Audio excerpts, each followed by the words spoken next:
you. Thank you, everyone. Welcome to Lilly the Lash and Friends.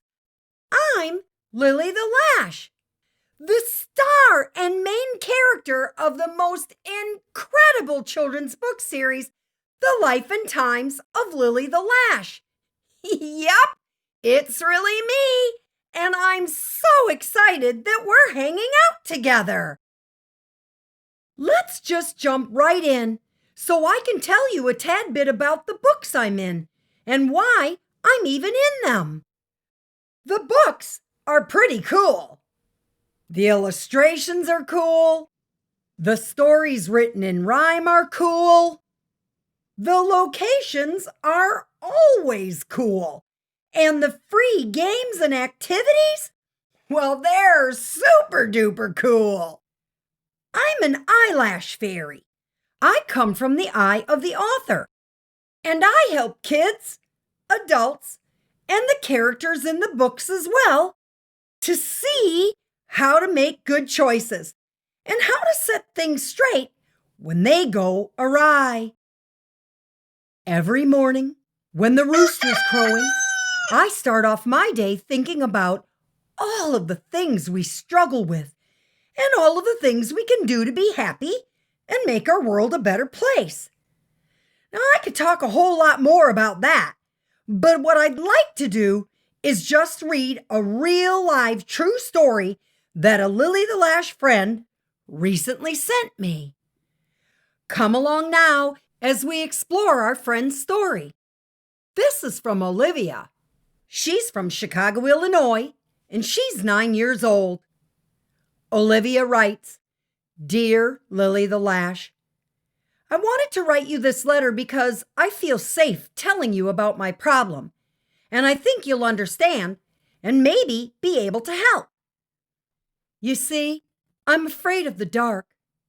I know I'm 9 years old and I should be old enough to not be afraid, but I can't help it.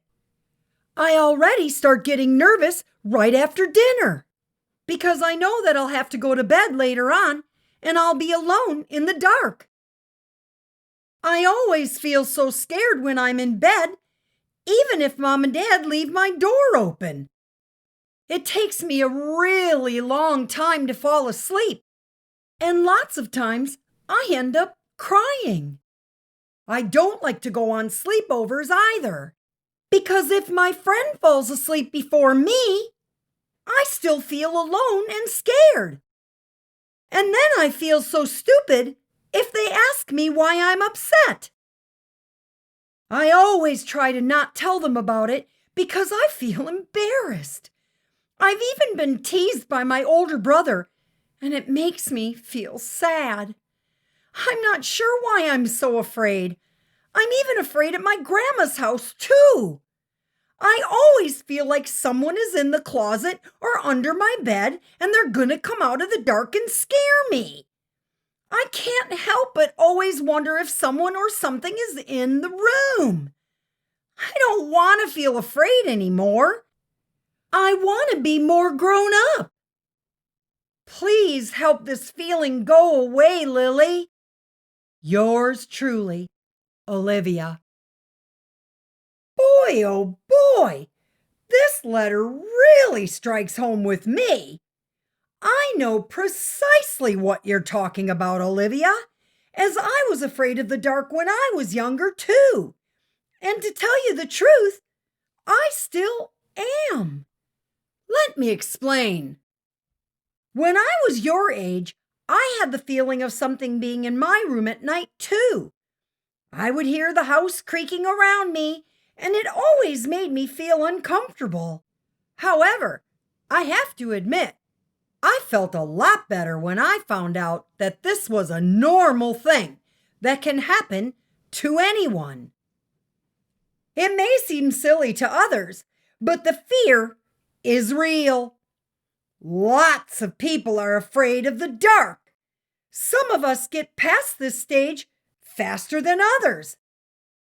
And for some of us, it just sticks with us until all of a sudden one day, it just seems to get a whole lot better. I was probably about 11 before I really started to fall asleep without too much problem.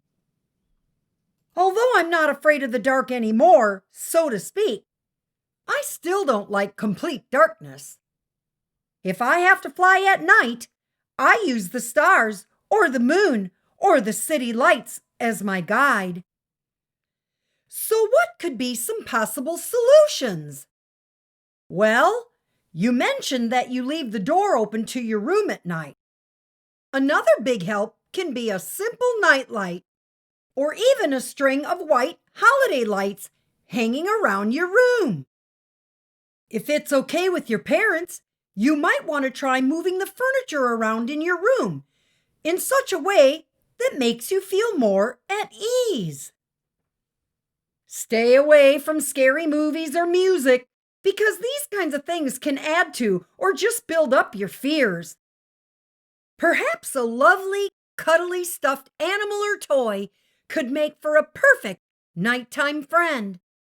Pick something that makes you feel calm and happy. I want to introduce you to Mookie McGee. He's one of the characters in the 4th book in my series, The Cackling Kitchen. He becomes afraid when he's in the refrigerator in the dark.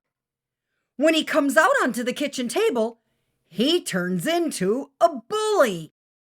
He feels stupid that he's afraid of the dark and thinks if he pushes everyone around, he'll look strong and will stop feeling insecure. Well, thankfully, he comes to realize that his behavior isn't doing anyone any good. So he reaches out to his friends for support. Great idea, Mookie! Well, I've just checked my day planner, and I can see that I've got a super busy schedule ahead of me. So I've got to get where I'm going and right quick. But before I skedaddle, I'd like to know if any of my friends out there have a story they'd like to share with the other listeners. All you have to do is have your parent or guardian contact me through the author of the series, Julie Voigt. You can find her email address on my website, which is lillythelash.com. That's LILLYTHELASH.com. Well, that's it for now. I can't wait to hear what you have to say. Remember, Lily's always listening. It doesn't take much for us to say something kind. Together, we can make the world a better place in the blink of an eye. See you later!